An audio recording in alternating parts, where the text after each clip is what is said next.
নমস্কার বন্ধুরা, আমি Sharmistha. Sharmi's easy to cook চ্যানেলে আপনাদের স্বাগত। বাজারে এখন বিভিন্ন ধরনের পাকা আম পাওয়া যাচ্ছে, আর সেই পাকা আম দিয়ে যদি বাড়িতে খুব সহজে বানিয়ে নেওয়া যায় আম সন্দেশ, তাহলে তো ভীষণ ভালো হয়। যাদের নিজেদের গাছ আছে তাদের তো কথাই নেই। আজ আমি আমার নিজের গাছের আম্রপালি আম দিয়ে বানাবো ম্যাঙ্গো সন্দেশ। একরকম সন্দেশ বানিয়ে কিভাবে দুরকমভাবে উপস্থাপনা করা যায় সেটাই দেখে নেওয়া যাক। এখানে আমি নিয়ে নিয়েছি 3 লিটার গরুর দুধ। দুধটা গ্যাসে বসিয়েছি। দুধটা যতক্ষণে ফুটে উঠছে ততক্ষণ একটা বাটিতে ভিনিগার এবং জল মিশিয়ে নিচ্ছি। ভিনিগার দিয়ে দুধটা আমি ছানা কাটাবো। দুধ ফুটে উঠেছে। এবার আমি এই হাতার মধ্যে ওই ভিনিগারের জল অল্প অল্প করে নিয়ে দুধের মধ্যে মেশাতে থাকবো এবং নাড়তে থাকবো। একবারে সমস্ত ভিনিগারের জলটা দেব না, তাহলে ছানার কোয়ালিটিটা ভালো হবে না। গ্যাসের আঁচ এই সময় সিমে রাখবো, একেবারে বন্ধ করে দেবো না। অল্প কিছুক্ষণ এটা হালকা করে ফুটবে। এইভাবে অল্প অল্প করে দিয়ে ছানাটা কাটিয়ে নেব।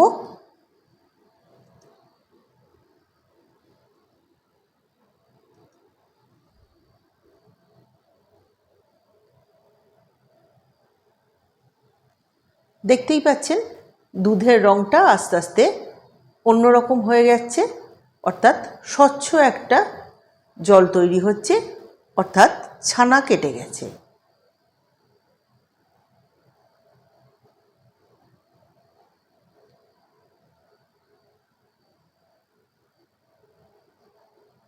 যেহেতু 3 লিটার গরুর দুধ, ওই জন্য ছানার পরিমাণটা অনেকটাই হয়েছে। ছানাটা একটা বাটিতে তুলে নিচ্ছি। তুলে নেওয়ার পর পরিষ্কার জলে আমি দুবার ওয়াশ করে নেব, যাতে ভিনিগারের টক ভাবটা না থাকে। তারপর একটা মার্কিন কাপড়ে ভালোভাবে ছেঁকে নেব। দেখতেই পাচ্ছেন কতটা ছানা হয়েছে।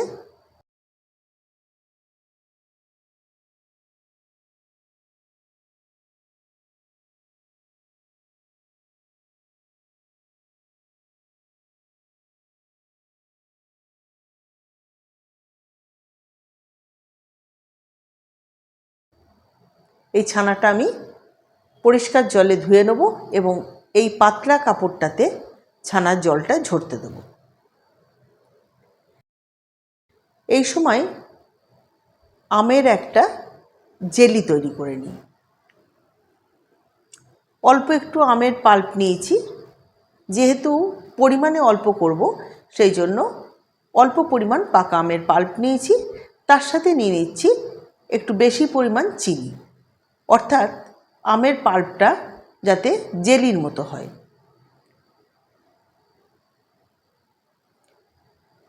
হালকা আঁচে নাড়াচাড়া করছি যতক্ষণ না চিনি এবং আম মিশে গিয়ে একটা থকথকে আকার ধারণ করে।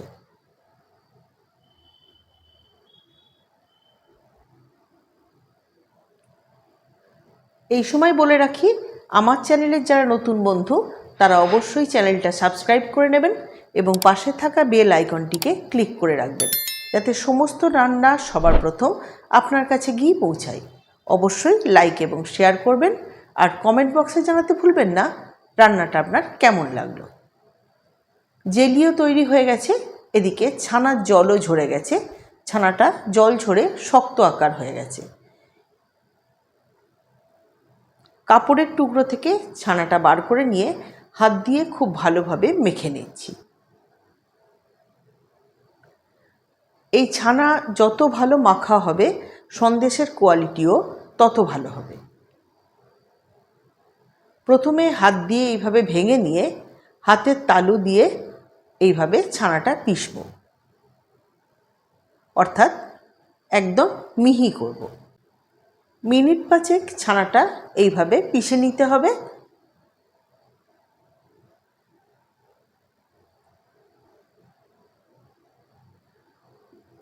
দেখতেই পাচ্ছেন যে কত মিহিভাবে ছানাটা পেশাই করা হয়েছে। এবার এর মধ্যে দিয়ে দেবো চিনি, নর্মাল চিনি দেবো, এখানে কোনো গুঁড়ো চিনির ব্যবহার করার দরকার নেই। তবে আপনারা যদি ইচ্ছা করেন তাহলে চিনি গুঁড়ো করেও ব্যবহার করতে পারেন। সন্দেশ তৈরি করার জন্য আমি কড়াতে প্রথমেই ছানা এবং চিনি একসাথে দিয়ে দেব না, আগে এই থালার মধ্যে খুব ভালোভাবে হাত দিয়ে চিনিটাকে মিশিয়ে নেব।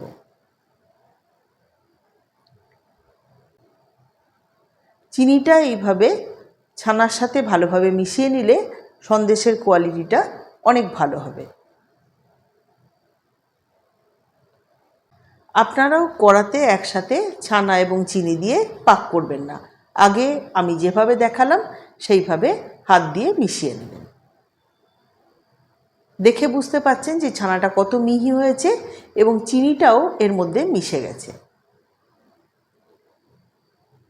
একটা কাঠের হাতা দিয়ে আমি সন্দেশটা তৈরি করে নিচ্ছি।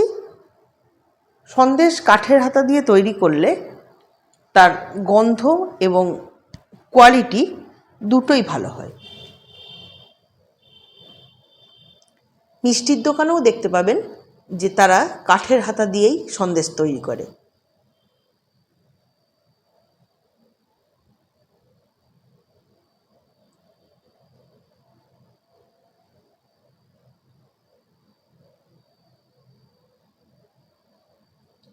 বাড়িতে এইরকম সন্দেশ খুব সহজেই আপনারা বানিয়ে নিতে পারবেন।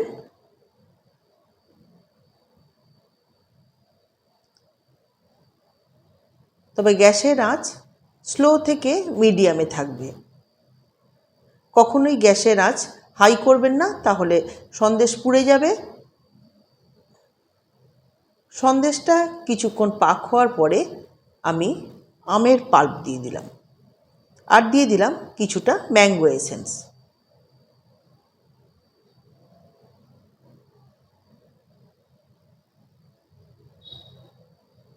এগুলো দিয়ে খুব ভালোভাবে মিশিয়ে নিচ্ছি যতক্ষণ না ছানার সাথে আমের পাল্পটা পুরোপুরি মিশে যায়।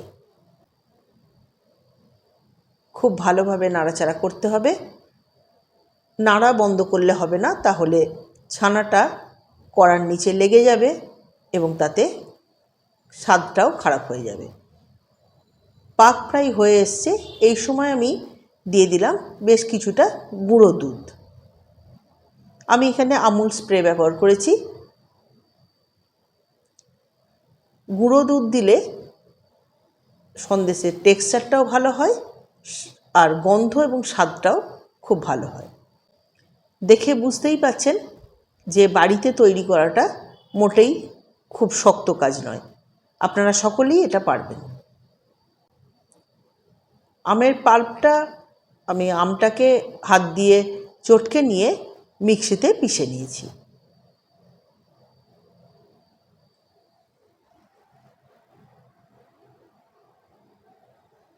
তৈরি হয়ে গেল আম সন্দেশ। এবার দেখা যাক এই একরকম সন্দেশ থেকে কিভাবে আমি দুরকম সন্দেশ বানাই। আমের পাল্পটা যে চিনি দিয়ে নেড়ে নিয়েছিলাম সেটা একদম থকথকে জেলির মতো হয়ে গেছে, অর্থাৎ ঘন হয়ে আছে। এর মধ্যে আমি মিশিয়ে দিচ্ছি বেশ কিছুটা বাজার চলতি আমসত্ত্বের কুচি। এগুলো মুখে পড়লে খেতে ভালো লাগবে।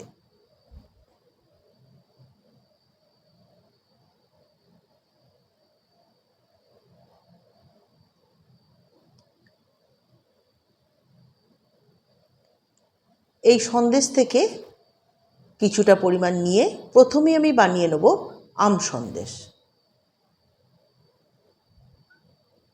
যেমনভাবে জল ভরা সন্দেশ হয় সেই রকম একইভাবে ভিতরে আমের পাল্প পুড়ে আমি বানিয়ে নেব আম সন্দেশ, অর্থাৎ পুর ভরা আম সন্দেশ।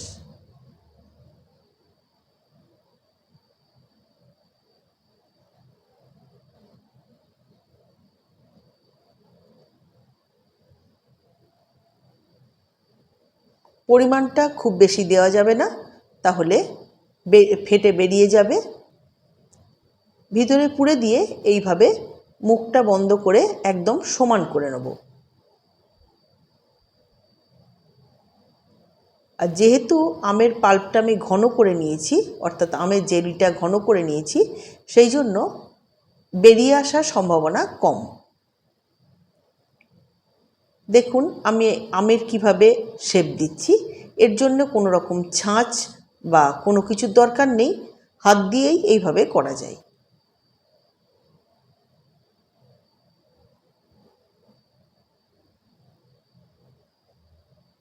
হাতের সাহায্যে আমি একটা আমের শেপ দিয়ে দিচ্ছি। আমের মোটার জন্য মাথার দিকে দিয়ে দিলাম একটা লবঙ্গ, আর পাতার শেপ আনার জন্য দিয়ে দিলাম পেস্তার কুচি। দেখতে আম সন্দেশই লাগছে, আমের মতোই লাগছে। খুব সহজে বাড়িতে তৈরি হয়ে গেল পুরভরা আম সন্দেশ।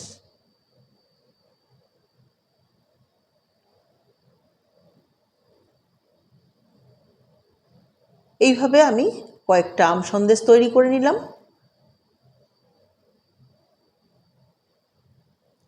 দেখতে ভীষণই সুন্দর হয়েছে, খেতে আরও সুন্দর হয়েছে।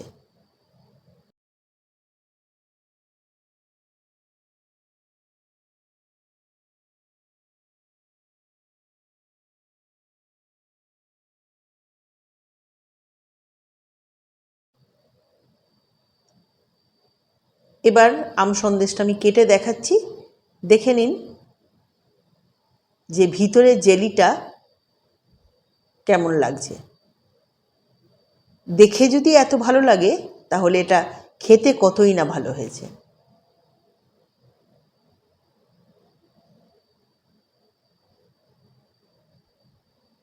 এবার বাকি যে সন্দেশটা রয়েছে, অর্থাৎ আমি যে অর্ধেক অর্ধেক করে নিয়েছিলাম, সেটা আমি কি সন্দেশ বানাই সেটা দেখা যাক। এখানে আমি বেশ কিছু আমন্ড, কাজু এবং পেস্তা কুচিয়ে নিয়েছি। এই সন্দেশের মধ্যে আমি এই বাদামের কুচিগুলো ভালোভাবে মিশিয়ে নিচ্ছি।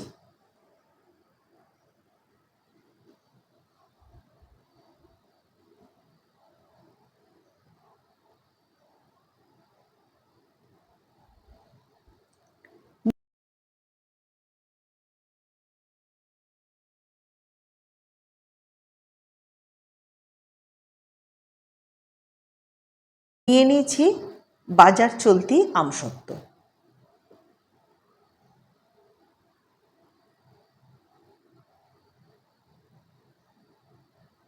এতক্ষণে নিশ্চয়ই বুঝতে পেরে গেছেন যে আমি কি বানাবো।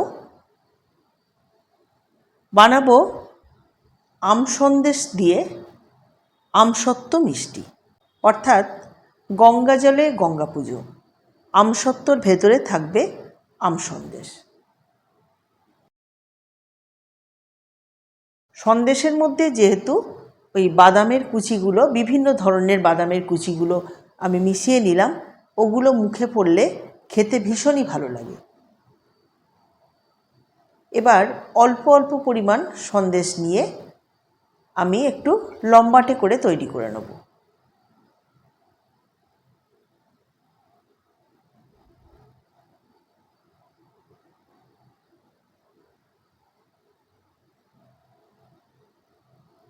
শেপটা এরকম আসবে, যাতে একটা আমসত্ত্বের মধ্যে ঠিকঠাকভাবে পড়া যায়।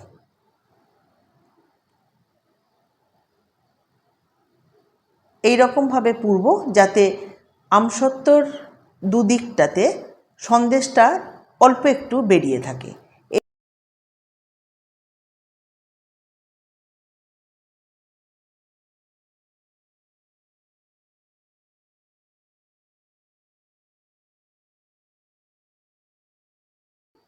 মনে হচ্ছে তো যে দোকানের সন্দেশ?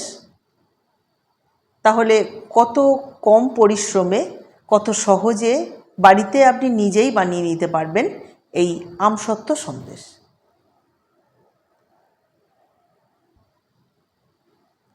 অবশ্যই বানাবেন। আমার মনে হয় আপনি নিজে তো খুশি হবেনই, বাড়ির সবাই এই আম সন্দেশ খেয়ে খুশি হবে। আর যাদের বাড়িতে জামাই ষষ্ঠী আছে তারা তো জামাই ষষ্ঠীতে অবশ্যই এই সন্দেশটা বানিয়ে জামাইয়ের পাতে দেবেন।